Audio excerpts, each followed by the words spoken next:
Hello, my beautiful people. Welcome to your annual 2024 Astro-Tarotscope trailer. So it is just that. So if you're watching the video and you think, hang on, it's not all here, it isn't. These are just a little taster so that you can get a little try before you buy. So you can have like a little starter or a little bit of an amuse-bouche so you can see whether you want to purchase these or not. They are $7.99 a piece. You can buy your sun, moon and rising. You just purchase the ones that you want as upsells. It's nice, easy and streamlined for you this year. There is also a very special price on the New Year, New Frequency product, which is coming very, very soon. You're gonna be hearing about this for weeks. I'm so excited to bring this to you. But the bundle for the 2024 Astro-Tarotscopes is $49.99 this year. And as I say, it's just a taster of all the different parts that are going to be in there. And more importantly, you will get PDFs. There's going to be lots of other goodies there as well. All right, so I just want to say from my heart to yours, thank you so much for all of your support throughout 2023. And for those of you that have been with me longer than that and beyond, it really does mean a lot. I really hope that you have a wonderful 2024. And I also hope that these set you up in stellar fashion to enjoy what is set to be a pretty interesting and awesome universal year 8. With that said, take care and I'll see you soon. Let's see what these different areas of life have in store for you this year. What is going on for the Scorpios? My Stinger crew. All right, for this you have...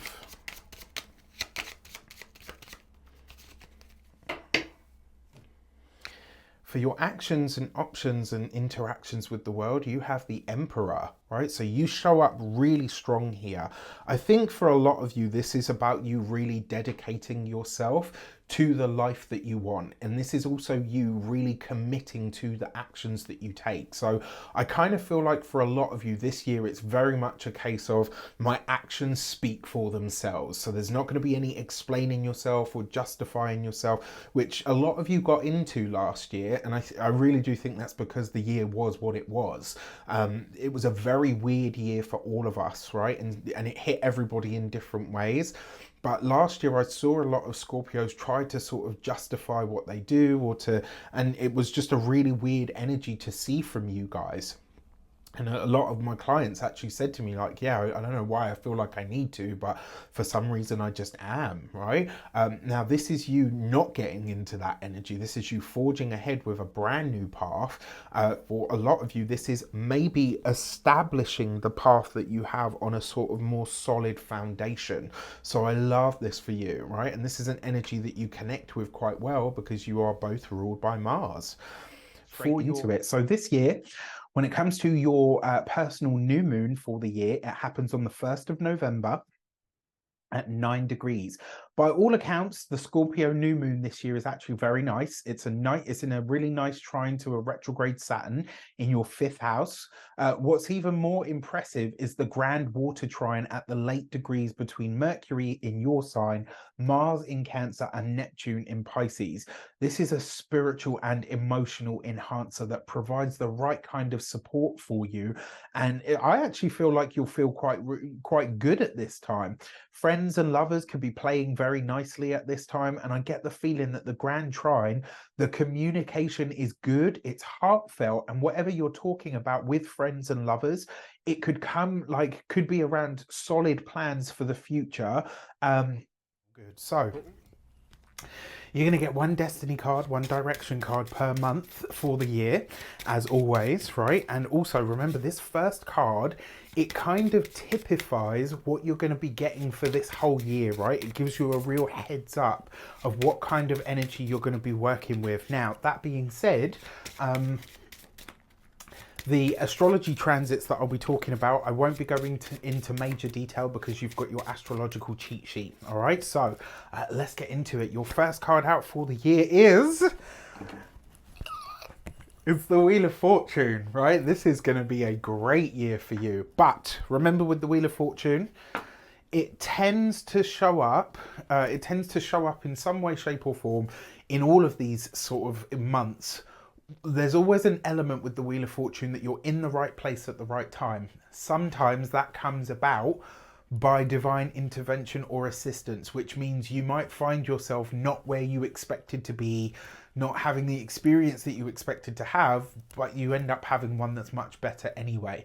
So if there are moments or pockets of this year that aren't all, it's not all going to be the Sun card. There's only one in the whole deck out of 78, right? It's not all going to be the Wheel of Fortune, even though I'm using 2 decks. So you can get two Sun cards possibly. You could get 2 Wheel of Fortunes, right? But it's not all going to be that. What we're saying here is, this is a card of change. It's a card of hope. It's a card of luck, success, abundance. It's the results from everything that you've already set into motion. So this year has the potential to be truly great, and it may very well be a year where travel is very much on the cards for you. All right. So with that said, let's clarify this energy. Also worth mentioning, Mercury will be retrograde as we start the year. I know, but don't panic. It goes direct like very early on the 2nd of January. So apart from the post-retrograde shadow, which I don't think it's going to be that, it's not going to be like last year. Oh my gosh. We started the year with a Mercury retrograde, with a Mars retrograde, and they didn't even go direct until like the 18th. We don't have any of that this year, so you can jump straight into it, and it looks like you will be. As if that wasn't enough, Pluto will be moving into the sign of Aquarius on the 21st of January. This for you is going into your 4th house, home, family, property, real estate, but it will come back into Capricorn on September the 8th. Into your 3rd house of communications, pacts, promises, websites, all of that kind of stuff. Your everyday local environment and your siblings is going to come back into that 3rd house, literally, like it's going to dip into it. And then before you know it, on November, I can't remember the date exactly, I think it's the 20th of November, it will slip back into Aquarius for the next 20 years. That's your home, family, property, real estate, all of that good stuff, and also your deep emotional makeup, your roots, your heritage, right? So it's a powerful place for Pluto, your ruler, your modern day ruler. Excuse me.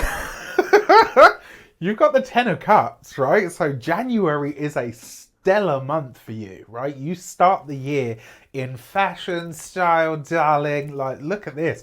The 10 of Cups is the happy home, right? But it also represents happiness, abundance, joy, and it represents things that are so abundant that you can share them with the people that you love. The 10 of Cups is obviously the number 10. The Wheel of Fortune is also the number 10. So this is 2 10s. 2 10s represents change. And usually it's big change at that, right? And with the 10 of Cups and the Wheel of Fortune, this is going to be change that you absolutely fucking love. All right? I'm so damn here for it. I'm also a little bit jelly. All right.